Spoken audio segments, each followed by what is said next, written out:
Assalamualaikum warahmatullahi wabarakatuh. Perkenalkan, nama saya Kasta dari PGM 3.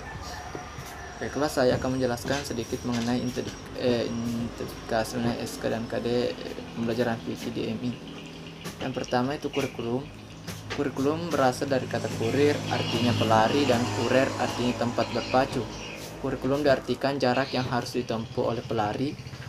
Dari makna yang terkandung kata tersebut, kurikulum secara sederhana diartikan sebagai jumlah mata pelajaran yang harus ditempuh oleh anak didik untuk memperoleh ijazah. Kompetensi dasar. Kompetensi dasar adalah pengetahuan dan keterampilan dan sikap milenial harus dikuasai peserta didik untuk menunjukkan bahwa mereka telah menguasai standar kompetensi. Langkah-langkah penyusunan kompetensi dasar. Pertama itu menjabarkan kompetensi yang dimaksud dengan bertanya kemampuan apa saja yang harus dimiliki siswa agar standar kompetensi dapat dicapai. Pertanyaan tersebut kemudian didaftar baik yang menyangkut pengetahuan, sikap, dan keterampilan. Yang kedua adalah tulislah rumusan kompetensi dasarnya. 3 langkah-langkah penyusunan indikator. Langkah-langkah penyusunan indikator. Pertama, mengkaji KD tersebut untuk mengidentifikasi indikatornya dan merumuskan indikatornya yang dianggap relevan tanpa memikirkan urutannya lebih dahulu. Juga tentukan indikator yang relevan dan tuliskan sesuai urutannya. Kedua, kajilah apakah semua indikator tersebut telah mempresentasikan KD-nya. Apabila belum, lakukanlah analisis lanjut untuk menemukan indikator lain yang kemungkinan belum teridentifikasi. Yang ketiga, tambahkan indikator lain sebelumnya dan rubahlah rumusan yang kurang tepat dengan lebih akurat dan pertimbangkan urutannya.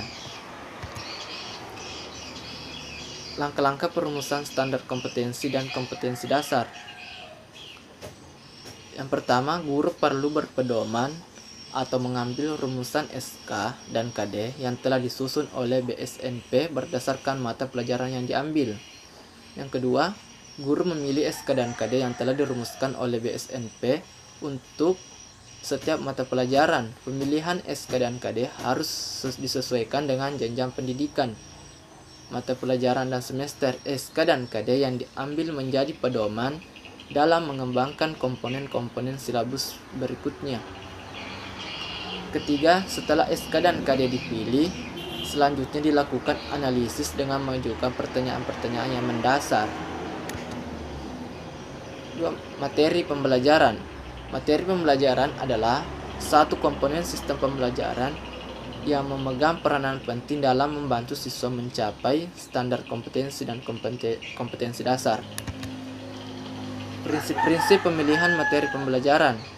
Yang pertama yaitu prinsip relevansi atau keterkaitan. Materi pembelajaran hendaknya relevan atau ada hubungannya dengan pencapaian standar kompetensi dan kompetensi dasar.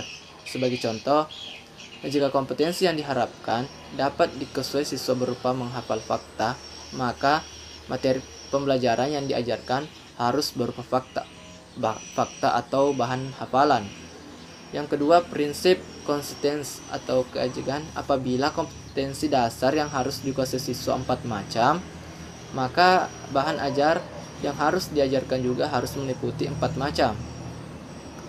Yang ketiga, prinsip kecukupan. Prinsip ini berarti materi yang diajarkan hendaknya cukup memadai dan membantu siswa menguasai kompetensi dasar yang diajarkan. Langkah-langkah perumusan materi pembelajaran. Yang pertama, menentukan KD yang akan dikembangkan menjadi materi pokok. Yang kedua, memahami substansi rumusan KD. Apakah pernyataan KD tersebut berupa fakta, konsep, prinsip, dan prosedur. Yang ketiga, setelah memahami substansi KD yang mengarah pada fakta, konsep, prinsip, dan prosedur, maka langkah berikutnya adalah merumuskan materi pokok pembelajaran.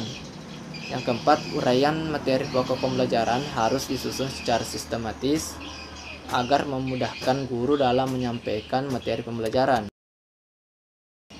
Itulah yang sempat saya sampaikan. Assalamualaikum warahmatullahi wabarakatuh.